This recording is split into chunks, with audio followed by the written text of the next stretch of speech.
Vamos lá, turma querida de estudiosos de atualização previdenciária, mais um tema do Supremo agora.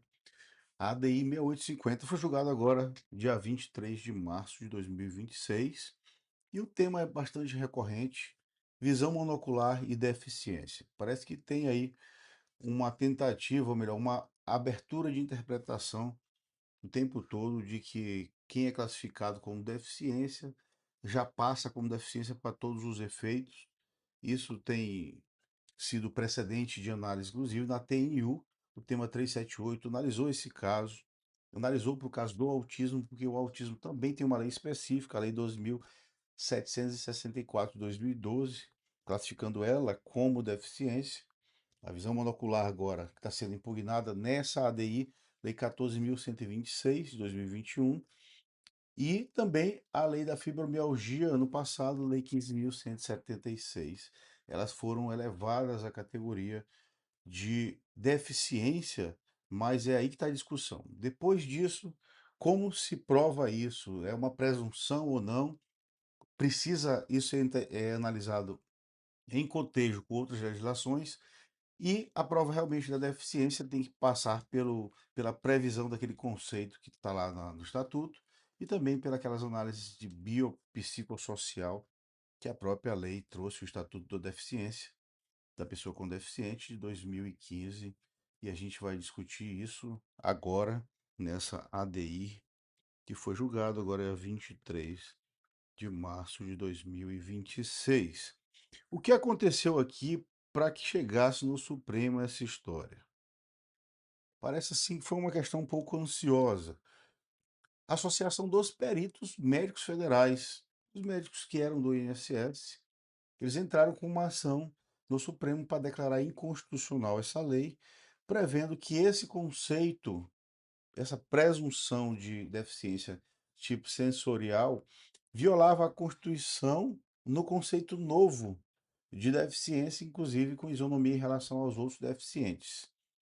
Foi um pouco, digamos, apressado, ou até com medo, acho que os médicos, de que essa tipificação na Lei 14.126 trouxesse um automático direito de benefícios, BPC-LOAS, enfim, porque a pessoa era monocular.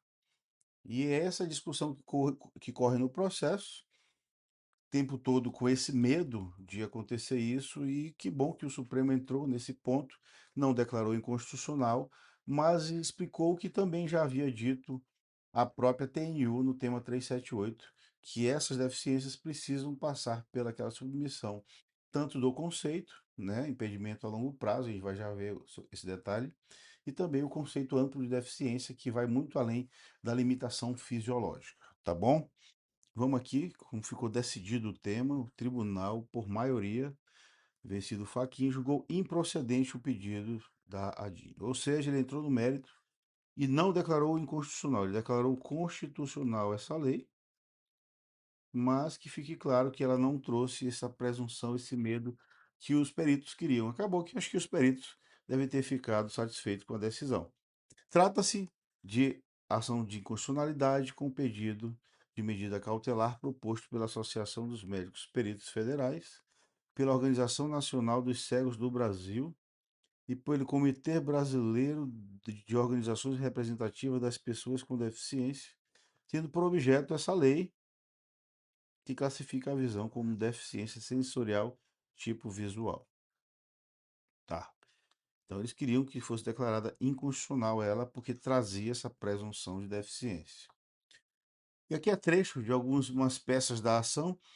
Os autores argumentam em síntese que as disposições destacadas violam a linha E do preâmbulo e os artigos 1, 2, 3, 4, 5 e 12 da Convenção sobre os Direitos da Pessoa com Deficiência, incorporado ao ordenamento jurídico com a emenda constitucional com status de emenda, assim como os artigos 7º, inciso 31, 19, inciso 3, 23, 24, 150 da Constituição de 88. Tá? Tem até um doisinho aqui, deve ter sido erro de digitação. Nessa linha, aduzem, e aqui é o argumento principal, tá? Nessa linha, aduzem que as disposições sobre inventiva não se compatibilizariam com o conceito de deficiência atual. E é bom até fazer uma pausa aqui, embora eu já fale muito isso nas minhas aulas, eu vou voltar para explicar isso. Até pouco tempo, gente, quando você estudava pensão por morte, deficiência, a deficiência, eu digo porque há pouco tempo que eu comecei a trabalhar com previdenciário em 2001, 2002. A deficiência era misturada com invalidez. Era até o próprio conceito de deficiência na lei de benefícios estava meio misturado. E isso mudou radicalmente desde 2009, né? O decreto que internacionalizou a Convenção de Pessoa com Deficiência Internacional e depois a Lei 2015, que é o Estatuto. A ideia é que o deficiente tem um outro conceito e não está ligado à invalidez, tá? E aqui o ponto foi isso aqui, ó, que os peritos acharam. Aduzem que as disposições não se compatibilizam com o conceito, a qual teria superado o estigma de que deficiência relacionar-se-ia apenas à condição fisiológica. Esse era o conceito antigo. E reconhecido com deficiências aqueles que, em virtude de interação de suas limitações com as barreiras impostas no ambiente, opa, deu erro aqui, com o ambiente, teriam mitigado sua participação na sociedade em igualdade de oportunidade com as demais pessoas. Então, essa ideia de deficiência passou a ser compreendida não só a situação fisiológica. A deficiência hoje, e a Constituição acaba de decidir isso, o Supremo acaba de decidir isso com essa ADI, ela passa a ser entendida como uma limitação fisiológica em interação com as barreiras. O conceito é bem mais amplo. Tanto que quando eu vou dar aula, eu falo sobre a visão monocular, ela não dá direito automático ao BPC Loas. Depende de vários fatores, onde a pessoa mora, a capacidade de execução, o que que ela tem ao redor, se a rua dela tem estrutura, o bairro tem estrutura, se ela tem família, enfim. Isso tudo entra no conceito de deficiência. Você vai lá na portaria 2 que o INSS perito usa, portaria 2 de 2015, tem lá mais de 50 perguntas sobre isso. E o conceito que não foi desapegado são esses, gente. A essência do raciocínio é essa aqui, que permaneceu, por mais que tenha sido julgada a improcedência da ADI, o raciocínio parece que foi satisfatório. Explicou-se o conceito de deficiência nesse ponto. Considera-se pessoa com deficiência aquela que tem impedimento de longo prazo, de natureza física, mental, intelectual ou sensorial, nesse caso é sensorial, eu jurava que era física, o deficiente visual, que com interação ou uma ou mais barreiras pode obstruir sua participação plena e efetiva em igualdade de condições com as demais. Vejam que é um conceito vago, tá? O que é participação plena e efetiva, o que é barreiras, isso tem que ser analisado caso a caso. Tanto que existe deficiências para vários fatores, né? Para se enquadrar com o concurso público, para poder aposentar especial, para, enfim, para BPC Loas. A avaliação da deficiência, quando necessário, será biopsicossocial. Eu acho que ele devia até alterar isso aqui e tirar esse termo quando necessário, porque todas elas são biopsicossocial. Isso aqui já está no artigo 2º e ela conceitua o que é biopsicossocial, análise de impedimentos de funções de estrutura do corpo. Essa é a limitação, sim, fisiológica, tá, senhores? Essa é a limitação fisiológica. As outros fatores socioambientais, fatores psicológicos pessoais, limitação do desempenho de atividade da pessoa e restrição de participação, tá?